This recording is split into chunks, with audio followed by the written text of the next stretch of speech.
Ask yourself, are you better off than you were 100 days ago? Trump came back, not to lead, but to punish. He purged loyal Americans from government. Then came the tariffs, markets crashing, retirements wiped out, America isolated, weak, China winning the trade game.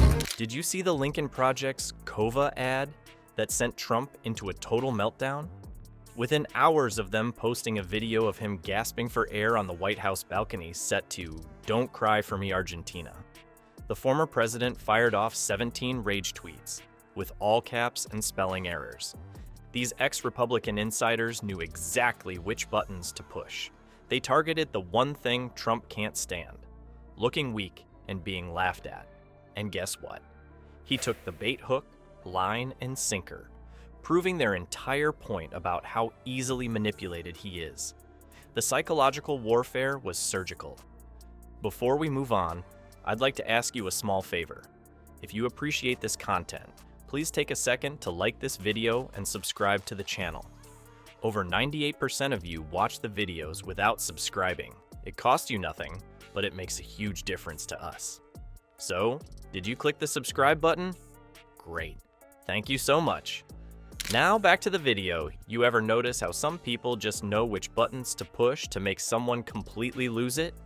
The Lincoln Project folks are basically the Jedi masters of this game. These aren't just random Trump haters. They're ex-Republican insiders who worked with guys like Trump for decades. They know exactly how his brain works because they've been around that type of ego their whole careers. It's like they have the cheat codes to his personality. When American troops perish in the line of duty, the remains are treated with the greatest honor and quiet dignity.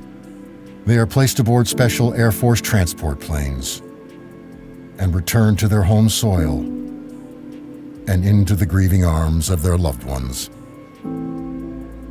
4 U.S. service members defending our interests and alliances in Europe perished last week. Not up to Elon Musk. That's your data, your Social Security account, your tax return, your student loans, your VA health records. But Elon has cracked the code. He is now inside the agency.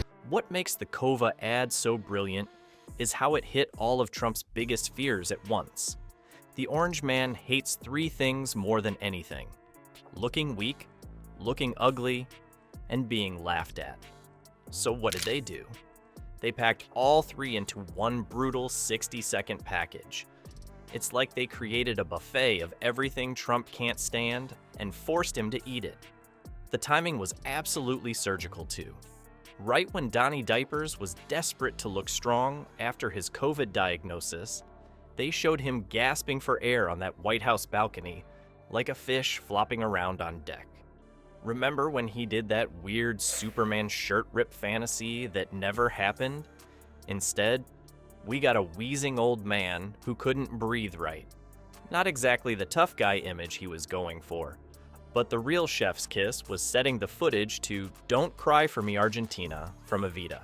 They didn't pick that song by accident. The Lincoln Project specifically chose music associated with a dying figure to make Trump look pathetic when he needed to appear invincible. The whole thing basically screamed, "Here's a weak old man on his last legs," when Trump was doing everything possible to seem immortal and virus-proof. These ex-Republicans understand something critical about Trump's psychology. Every president has accepted the responsibility to greet our fallen heroes. It doesn't matter the party. Where is their president today? Golfing.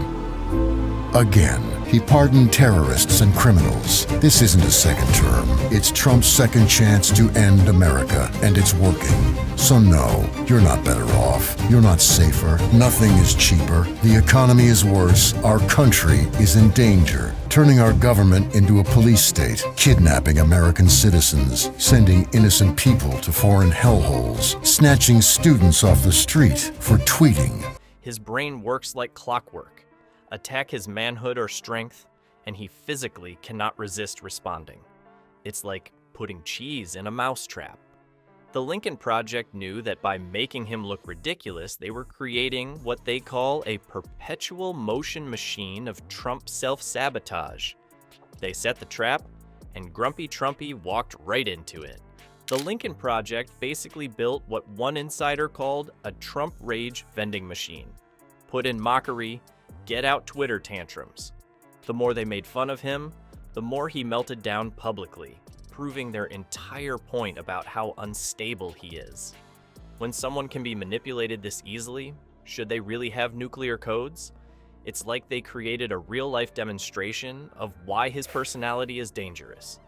Trump's reaction was so extreme and immediate, it was almost comical. 17 separate tweets in just 24 hours, many in all caps with his signature random capitalized words and misspellings. Nothing says, "I'm totally stable and not bothered at all," like sending out rage tweets every 84 minutes for an entire day. The orange turd couldn't help himself, and that was exactly the plan. The genius part of this whole scheme is that the Lincoln Project essentially created the perfect trap. Step 1, release an ad saying Trump is thin-skinned and emotionally unstable. Step 2, watch him respond with a thin-skinned, emotionally unstable meltdown. It's like putting up a sign that says, "I bet you can't throw a tantrum," and then watching someone throw the biggest tantrum ever. Trump proved their point better than they ever could. Every angry tweet Trump fired off only spread their message further. He basically provided free advertising for the very people trying to destroy him. His 88 million Twitter followers saw him lose his mind in real time, and news outlets covered the meltdown for days.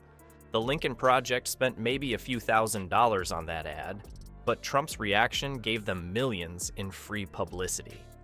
What makes this whole thing so beautiful is that Trump's kryptonite, his ego, is something he can never fix. His need to always appear strong, his obsession with how people perceive him, and his inability to ignore criticism are hardwired into his personality. The Lincoln Project didn't just create an effective ad, they exposed how incredibly easy it is to manipulate the man who wants to run the country again. These former Republicans knew Trump couldn't resist responding to something that made him look weak or ridiculous. They understood that his ego was so fragile that even a simple parody ad would send him spiraling. And that's exactly what happened. For a guy who constantly brags about being tough and strong, he sure does have the thinnest skin in politics. One silly ad with some Broadway music, and suddenly the supposed strongman completely falls apart. If only America's enemies knew it was this easy. What the Lincoln Project did was basically hold up a mirror to a man who absolutely hates his own reflection. Trump saw himself gasping for air, looking weak, and he just couldn't handle it. His meltdown wasn't a bug, it was the feature. The whole point of their ad. Think about it. If someone loses their mind because of a 60-second video with some Broadway music, should they really have access to nuclear codes? Probably not. The Lincoln Project didn't just make fun of Trump. They exposed how ridiculously easy it is to make the so-called strong man completely fall apart with just the right bait.